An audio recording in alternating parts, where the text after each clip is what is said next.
Assalamualaikum warahmatullahi wabarakatuh. Gimana teman-teman, kabarnya sehat selalu ya untuk kita semua. Semoga kita diberi kemudahan dan kelancaran untuk melunasi hutang-hutang kita. Oke, daripada kalian sedang pusing mikirin obrolan pinjol, mending kita ngobrol sesuatu yang lebih menarik dan informatif. Lo tau gak sih gimana sejarah pinjol atau gimana sejarah pinjol di Indonesia? Siapa pinjol pertama yang nongol? Kapan OJK mulai turun tangan? Dan pinjol mana yang pertama kali dapat cap legal? Nah, oke, berdasarkan apa yang gue baca, di sini gue akan cerita ya sejarah awal pinjol ini berada. Nah, jadi gini, pinjol pertama kali tercatat hadir di Indonesia itu adalah namanya CoinMock. Nah, muncul di tahun 2015. Lo pasti kenal dong sama CoinMock. Nah, mereka ini udah berizin OJK dan bukan pinjol yang ilegal ya. Jadi CoinMock ini bisa dibilang sesepuhnya pinjol di sini. Nah, menariknya, meskipun CoinMock ini sudah ada tahun 2015, aturan resmi dari OJK terkait pinjol baru muncul di tahun 2016. Tepatnya peraturan OJK POJK nomor 77 tahun 2016. Jadi pinjolnya duluan yang nongol, baru deh aturannya menyusul. Nah, waktu itu belum ada Asosiasi Fintech Pendanaan Bersama atau AFPI yang baru dibentuk sekitar tahun 2019. Artinya di awal-awal pengawasan pinjol masih langsung di bawah OJK. Nah, pinjol pertama berstatus legal dan perkembangannya. Di sini gue akan cerita. Setelah aturan OJK terbit tahun 2016, pinjol pertama yang langsung mendaftarkan diri dan berstatus legal di OJK adalah Danamas. Nah, mereka ini paling duluan dapat cap legal. Setelah Danamas, baru deh namanya menyusul nama-nama lain kayak Amarta, Akseleran, Investri, dan lain-lainnya. Nah, ngomong-ngomong soal Investri, lu pasti tahu dong kasusnya yang bosnya kabur ke luar negeri dan izinnya dicabut OJK di akhir tahun 2024 kemarin. Nah, saat itu ada juga nih pinjol tua yang lagi bermasalah, yaitu Akseleran. Ya, sekarang nih, nah banyak lender yang merasa tertipu sama mereka. Lu bisa cari ya beritanya di Google deh. Sering berjalannya waktu, di tahun 2017, pinjol makin menjamur. Muncul deh nama-nama kayak Kredit Pintar, Akulaku, dan lain-lainnya. Puncaknya pada bulan Maret 2019, AFPI diresmikan oleh OJK. Jadi asosiasi ini muncul jauh setelah pinjolnya sendiri hadir di Indonesia. Heran kan? Nah, dulu pertama kali pinjol ada di Indonesia, tujuannya itu mulia banget. Mereka ini hadir untuk menjangkau masyarakat. Alasannya buat UMKM yang sulit dijangkau oleh bank-bank konvensional.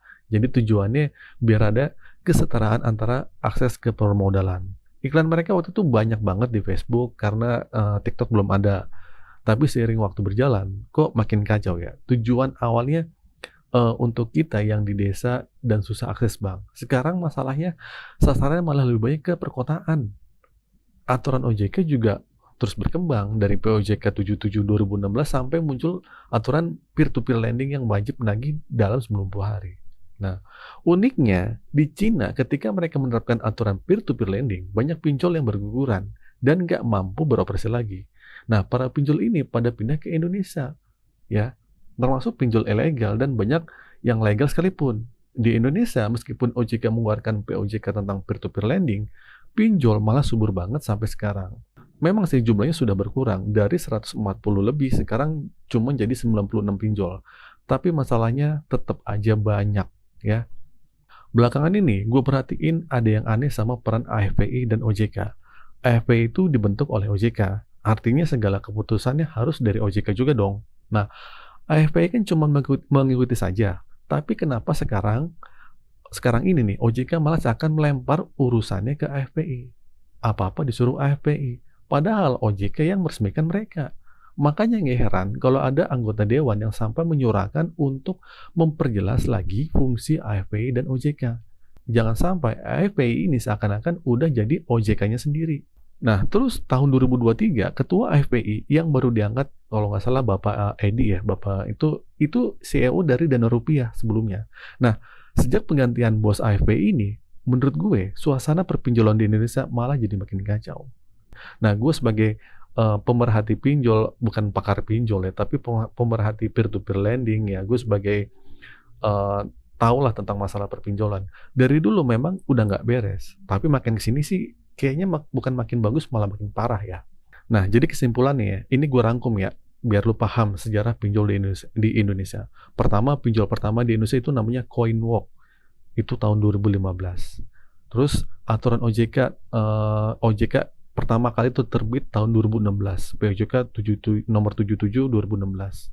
Nah, pinjol pertama berstatus legal di OJK itu namanya Danamas 2016. Nah, setelah itu AFPI dibentuk Maret 2019. Nah, bos AFPI terbaru diangkat di tahun 2023. Intinya, pinjol ini dari dulu sampai sekarang ya tetap aja bikin rakyat miskin. Ya, ada manfaatnya nggak? Ya mungkin adalah, tapi sedikit gitu kan. Jujur aja buat kalian, pinjol ini membawa manfaat atau mudorot buat kalian. Ya, ada nggak sih orang yang pinjem di pinjol untuk usaha, usahanya maju, tapi rata-rata bangkrut ya. Jadi gini, visi misinya itu nggak berubah. Makanya penting banget buat kita tahu sejarah biar nggak cuma sibuk mikirin gagal bayar doang.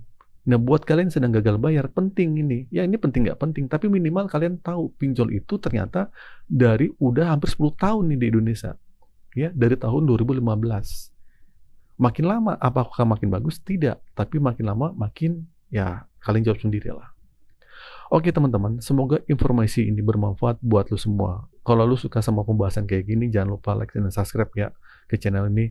Biar gue juga makin semangat ngasih motivasi dan edukasi Galbay untuk kalian semua. Akhir kata dari saya, Assalamualaikum warahmatullahi wabarakatuh.